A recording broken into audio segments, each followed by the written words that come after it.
Então, bom dia a todos e todas. Hoje eu vou falar sobre incidentes de segurança, causas e efeitos legais. Bom, na apresentação do Charles, né, a gente viu um pouco sobre os algoritmos, os impactos dos algoritmos. Agora vamos ver um outro lado, né? Possivelmente, como esses algoritmos foram realizados, ou um software foi realizado, e se ele foi feito de uma maneira um pouco mais insegura, que impactos que ele pode causar, né? Ou até se um servidor onde o software, o algoritmo está localizado, dependendo da configuração como foi feita, e causar um incidente de segurança, quais são as causas e quais os efeitos legais que vão ser aplicados, principalmente agora com a vigência da LGPD. Então, esse vai ser o tema da minha palestra e vamos dar início. Bom, antes de abordar, né, o que são incidentes de segurança, acho muito importante a gente conceituar o que se entende por segurança da informação. Então, aqui eu trouxe um conceito que consta nas normas ISO, são normas que são referência na área de segurança da informação. Então, qualquer profissional que queira atuar nessa área, ele tem conhecimento dessas normas. Eu até vou abordar um pouco mais sobre elas mais para frente, mas no primeiro momento vamos ver o conceito, que reside na proteção das informações contra uma ampla gama de ameaças para assegurar a continuidade dos negócios, minimizar prejuízos e maximizar o retorno de investimentos e oportunidades comerciais. Então, essas diversas normas de segurança da informação, elas vão elencar tanto técnicas de segurança, conceituar algumas entidades que permeiam a segurança da informação, e também tratar até a gestão de riscos, né? Como mitigar riscos, como lidar com um risco iminente de acontecer. E quando a ameaça se confirma, né? Quando houve realmente um incidente, como que a empresa vai agir? Então, são normas técnicas que guiam as empresas, né? Que lidam com sistemas de informação, como que elas vão fazer essas tratativas, tanto num pré-incidente quanto após o incidente. Bom, então quando a gente fala de segurança da informação, há alguns princípios e eu ressalto eles já no início da palestra, pois quando a gente for abordar efetivamente os incidentes de segurança, vocês vão poder constatar, né, quais princípios foram violados após esse incidente de segurança. O primeiro deles é a confidencialidade, né, que é garantir que a informação ou dado informático esteja acessível somente para pessoas que têm autorização para acessar aquela informação. Então, qualquer pessoa que sem autorização não deveria visualizar aquela informação. Integridade se refere que a informação ela foi salva daquele modo por pessoas autorizadas, e qualquer pessoa que não esteja autorizada não pode modificar essa informação. Então, integridade seria garantir que aquele valor que consta num banco de dados, consta num sistema, é o valor correto que deveria existir. Então, você tem uma segurança sobre aquela informação que você está consultando. Outro princípio também é o da disponibilidade, que é o dado armazenado, né, com a devida segurança, com o valor correto, ele estar acessível sempre que a pessoa precisar acessar. Então, esses são os princípios principais de segurança da informação. E eu acrescento dois ainda, que são princípios que a literatura também elenca que poderiam fazer parte da segurança da informação, que são eles a legalidade e a autenticidade. A legalidade consiste em a informação que foi armazenada no banco, ela tem um amparo legal para ter sido cadastrada. Então, poderia ser uma motivação, né? Está dentro da necessidade do sistema, dentro da previsão legal, poderia estar armazenando aquela informação. Não é uma informação que foi coletada de forma ilícita. E a autenticidade é garantir que a pessoa que gravou aquela informação é efetivamente a pessoa que deveria ter gravado ou acessado, né? Não é alguém se passando por essa pessoa. Então, por isso que a literatura acaba elencando mais essas duas categorias também como princípios. Além dos princípios, né, temos também as ações, que é um tópico também muito importante na segurança da informação, que é lidar com a prevenção dos incidentes, né? Como prevenir através de medidas técnicas e administrativas que ocorra um incidente ou uma violação da segurança da informação. Outro item é, caso esteja ocorrendo uma violação, como que eu vou detectar, né? Então, maneiras de rastrear e poder identificar até imediato quando houve um incidente. O ideal até não é a empresa ficar sabendo que houve um vazamento pela notícia, e sim ela conseguir detectar em tempo real, quando um incidente está ocorrendo em seus sistemas ou servidores. E também resposta, como que a empresa vai reagir a esse incidente, a essa violação da segurança. Ela tem medidas técnicas para adotar, ela tem um plano de resposta a esse incidente, ela está preparada, ou ela, se não está preparada, esse incidente vai continuar ocorrendo até quando, né? Então, é muito importante essa definição das ações e como as empresas, até para entender como as empresas lidam com isso. E para lidar com isso, né, precisa de tecnologia, de preferência tecnologias sempre atualizadas, até para não causar novos incidentes. Processos. Aqui o processos eu defino como um processo de medidas administrativas ou técnicas que são tomadas de forma sequencial, de forma paralela, para trabalhar tanto com a prevenção quanto a detecção e a resposta dos incidentes.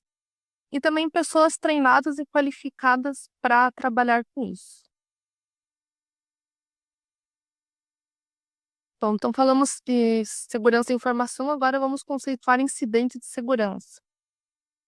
A gente já acabou falando um pouco de incidente de segurança, né, mas vamos conceituar ele.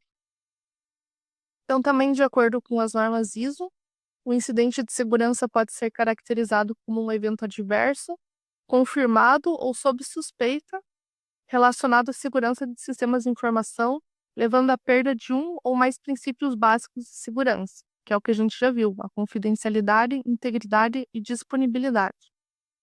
Até que eu trouxe uma charge, né, que um computador só está efetivamente seguro quando ele está desligado, pois não tem como ninguém garantir hoje em dia que o sistema está totalmente seguro. Mesmo os servidores fora da internet também estão vulneráveis, principalmente se alguém conseguir ter acesso à sala onde o servidor está localizado e tiver um pendrive com um código malicioso. E a única afirmação que as pessoas podem dizer é que o servidor está seguro, ou um software está seguro de acordo com padrões recomendados. Mas como sempre as tecnologias estão sendo exploradas, ou as tecnologias também se atualizam e às vezes os servidores, os softwares não se atualizam com a mesma frequência que as tecnologias se atualizam, essas vulnerabilidades vão sendo exploradas com o tempo pelos invasores. Então, por isso até essa charge foi feita, que um computador só está efetivamente seguro quando ele está desligado. E a gente, pelo menos, tem que garantir que ninguém está acessando ele naquele momento, pelo menos. Quais são os exemplos de incidentes de segurança, até para ficar mais claro, né? Principalmente para quem não é da área? Seria um uso impróprio dos dados, acesso não autorizado, ataques de negação de serviço, vírus, sequestro de dados, desfiguração de sites, alteração indevida de sistemas e desrespeito a políticas de segurança. Agora eu vou mostrar algumas notícias que ilustram melhor, né, o exemplo desses incidentes de segurança da informação. Esse aqui é um exemplo de ataque de DDoS, também conhecido por ataque de negação de serviço. E no que consiste esse ataque? Bom, o objetivo do invasor que quer fazer esse ataque é derrubar um sistema, ou torná-lo indisponível, ou ainda, quando esse sistema está sofrendo muitos acessos massivos, alguns serviços podem ficar vulneráveis e permitir até uma invasão que não seria permitida caso o serviço não estivesse com esse acesso massivo. E como o invasor realiza esse tipo de ataque? Bom, primeiro ele espalha um vírus, né? Então, se vocês podem ver aqui nesse GIF, que tem máquinas de vários países atacando um IP de um país dos Estados Unidos. E como isso ocorreu? Provavelmente um vírus foi espalhado em um site que muitas pessoas acessavam. Geralmente as pessoas acabam pegando vírus em sites de torrents ou softwares pirateados, né?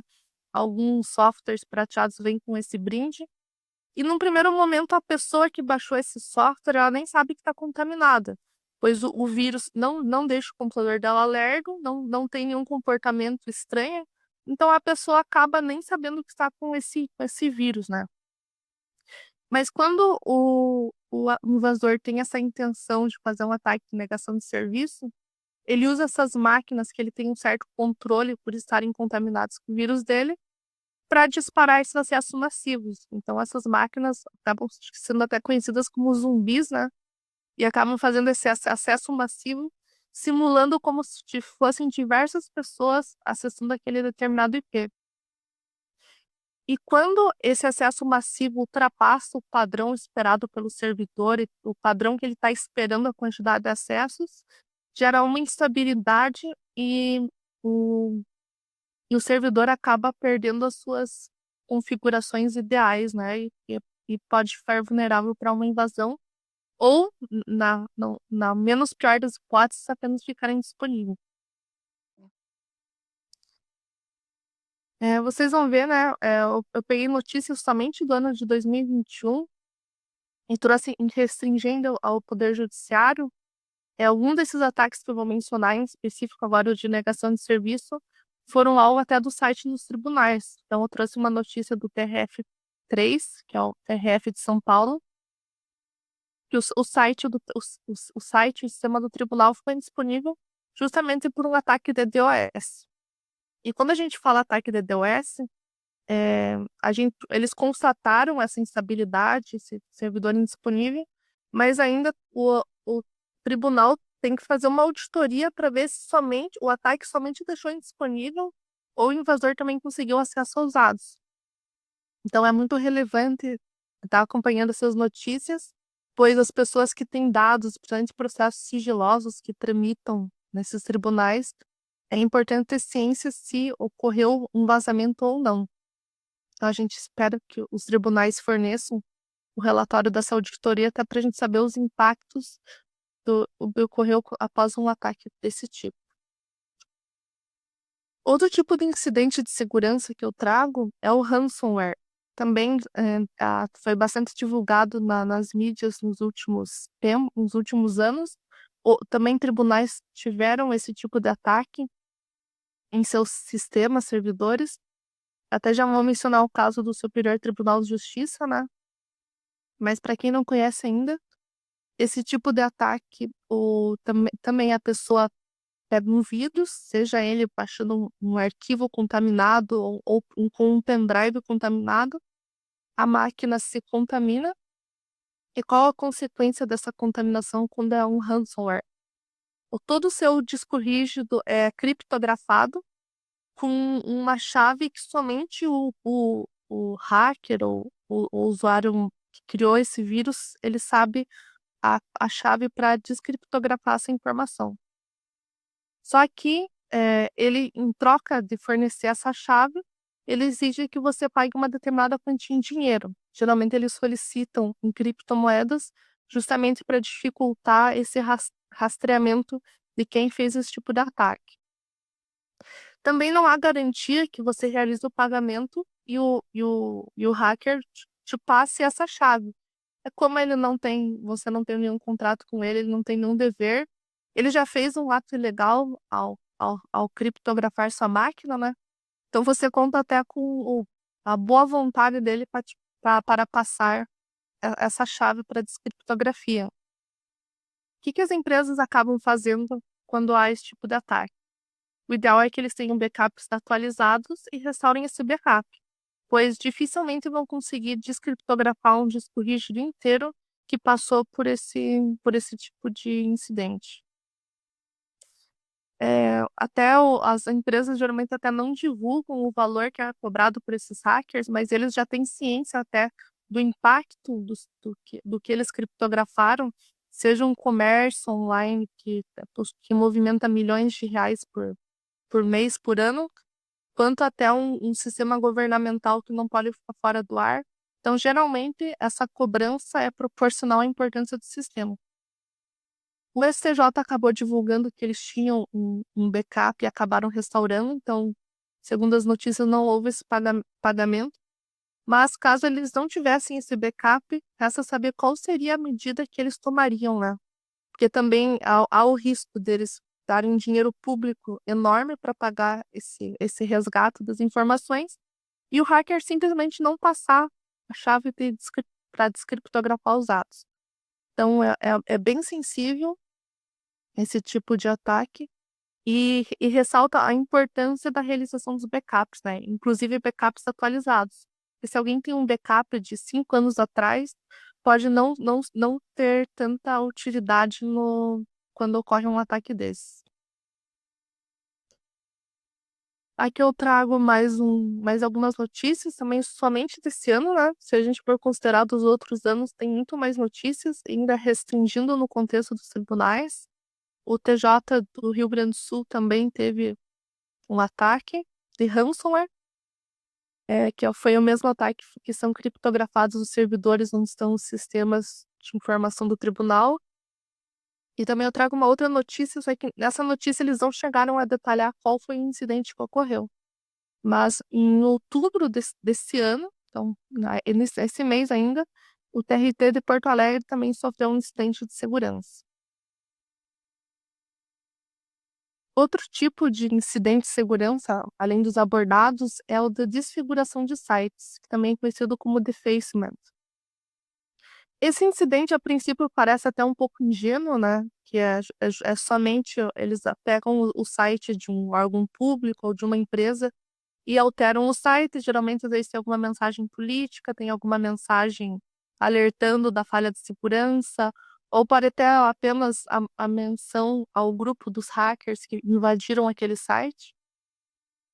Mas esse ataque não é tão ingênuo assim, né? Não quer dizer só que eles bagunçaram o site.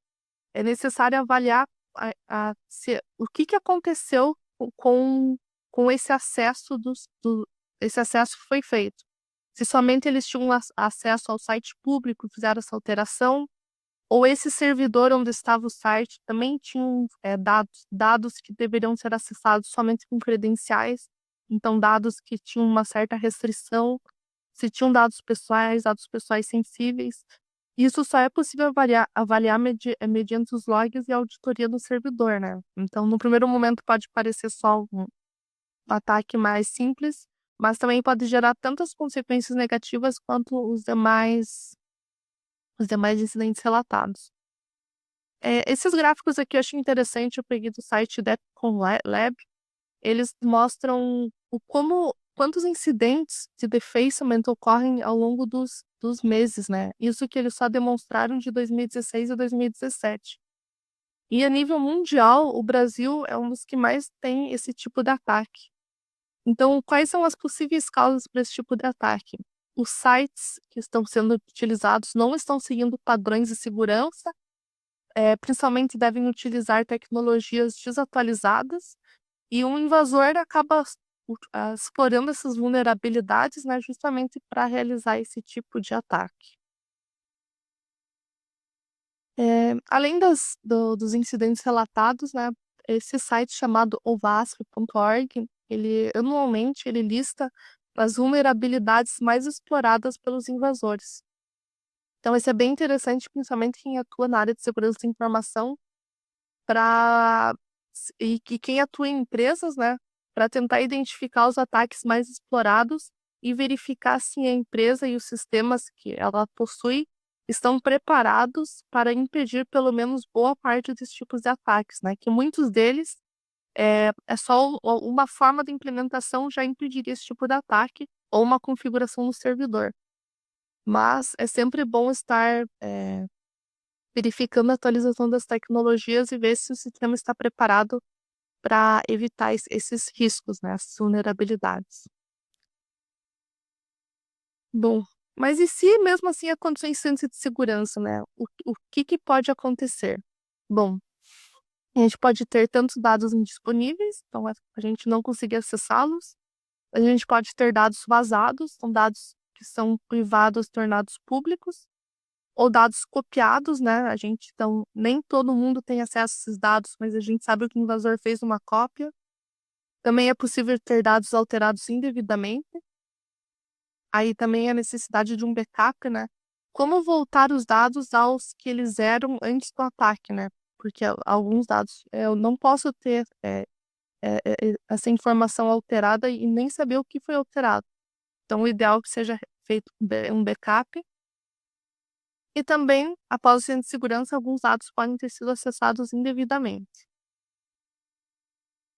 Agora vamos entrar na parte de LGPD, né? Como que a LGPD pode atuar tanto para forçar as empresas a investirem mais em segurança da informação e também como é orientado as empresas a tratarem quando ocorre um incidente de segurança.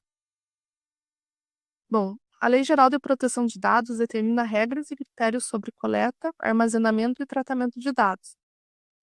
Para cumprimento da lei, é necessária a implementação de um programa de conformidade com análise nas rotinas, fluxos e processos das empresas da aplicação dos princípios e normas previstos na lei. Então, apesar da LGPD prever princípios sobre a Lei Geral de Proteção de Dados, a segurança da informação caminha junto, né? Pois não adianta você ter um mapeamento, um rastreio das informações que você possui, você estar amparado na lei, mas o seu servidor está totalmente vulnerável, não está com tecnologias atualizadas. Então, tudo que foi previsto, tudo que foi garantido legalmente, não é garantido de forma técnica. Então, por isso que a segurança da informação anda muito próximo das medidas jurídicas que são tomadas com a Lei Geral de Proteção de Dados. E com relação às bases legais, né, apesar de a gente ter a Lei Geral de Proteção de Dados, e também quando a gente fala do tema compliance, eu menciono outras bases legais que também caminham junto, né, e podem ser usadas tanto para criar um programa de garantia dessa segurança da informação, que as empresas estão tentando proteger essa informação de forma efetiva.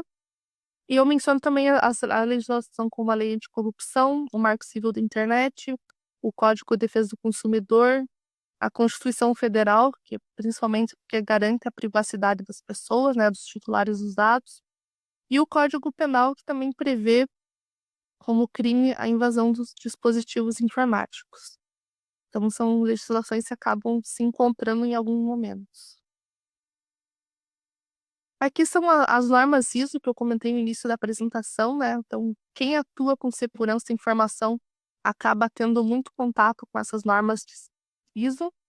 A principal, até para quem quiser assim, iniciar os estudos na área, eu menciono a 27001, que trata alguns conceitos de segurança da informação, requisitos para tratar a segurança da informação nos softwares. E as outras se complementam a 27001 ou ainda tratam a parte de gestão de riscos, né? Que também é uma área também que é muito correlata à área de segurança da informação. Não vou detalhá-las aqui porque são armas extensas, né? Mas para quem tiver curiosidade, facilmente pode estudá-las ou escolher qual vai estudar, justamente porque muitas delas acabam sendo bastante extensas. Bom, então a gente abordou o que é um incidente de segurança, o que é a segurança da informação, quais são as bases legais correlatas à LGPD, mas o que seria um incidente de segurança com dados pessoais? Bom, não deixa de ser incidente de segurança, a diferença é que, além da violação do sistema de informação do servidor, tinha dados pessoais nele, então dados de pessoas, sendo eles somente pessoais ou pessoais sensíveis. O que podem acontecer com esses dados? A perda, a alteração, um vazamento ou ainda um tratamento ilícito dos dados, né? E, como consequência, gera um risco para os direitos e liberdades dos titulares de dados pessoais. Quais as possíveis causas? O que leva a chegar no incidente de segurança? Bom, são inúmeras, né? Eu vou elencar algumas delas, que geralmente são muito comuns e fáceis de acontecer nas empresas. É a ausência de controle rigoroso sobre as credenciais de funcionários e ex-funcionários, além dos níveis de acesso. Então, um exemplo é um funcionário que saiu da empresa, ele não tem mais medo de ser demitido justamente porque saiu da empresa. E também, se for um funcionário com má fé e ele verificar que ele ainda tem acesso aos sistemas da empresa, ele pode fazer uma alteração indevida, pois justamente por estarem fora da empresa, ele não poderia mais alterar aquela informação. Então, deve haver um controle, né, sobre a remoção dessas credenciais de funcionários que saíram e também verificar se os funcionários têm os níveis de acesso compatíveis com as funções que eles exercem na empresa. Então, vamos dizer, um estagiário, né, que faz algumas tarefas bem mais simples na empresa. Ele tem necessidade de ter um acesso que pode alterar um sistema de banco de dados com dados pessoais das pessoas, ou ainda até somente acessar as informações, ele deveria estar vendo essas informações se foge da tarefa que ele executa? Então, essas perguntas que são realizadas e são definidas nas políticas de segurança são muito importantes para evitar vazamentos que poderiam ter sido facilmente evitados. Outra possível causa é a empresa não ter uma política de segurança, ou ainda ter, mas não fazer essa fiscalização. Um exemplo que eu trago aqui é a empresa definir em sua política de segurança que é proibido pendrives pessoais serem inseridos nas máquinas da empresa, justamente pelo perigo de ter um vírus ou as pessoas copiarem dados da empresa. Só que se a empresa não tomou nenhuma medida para impedir essa inserção do pendrive na máquina, ou fiscaliza por meio da auditoria de logs da máquina quem está inserindo um pendrive, a norma acaba não tendo efetividade, né? Então, além da criação dessa política, deve haver também uma fiscalização e lidar com funcionários que estejam violando essa política, e que medidas devem ser tomadas. Como vocês viram em alguns incidentes, né, deve haver um controle rigoroso do backup.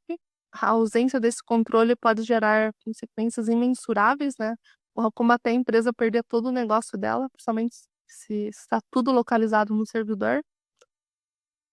Outro ponto é a atualização das tecnologias. Eh, muitos servidores e sites são invadidos justamente porque usam sistemas desatualizados e tem várias vulnerabilidades que são conhecidas pelos invasores, e eles só ficam procurando um site ou um servidor que justamente não tenha sido atualizado para aplicar aquele mesmo ataque no maior número de servidores possíveis. Então muito importante esse item.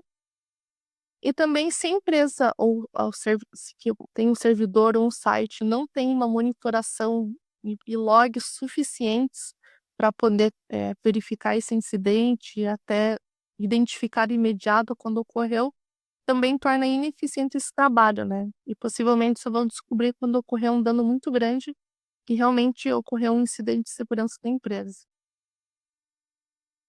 Aqui eu já entro mais na parte do que a NPD orienta, né, quando ocorre um incidente de segurança. Ela avalia, num primeiro momento, avaliar internamente o incidente, então, verificar os logs, o que efetivamente ocorreu, comunicar o encarregado da empresa, conforme o artigo 5 da LGPD, do possível incidente, o porquê que suspeitam que seja um incidente.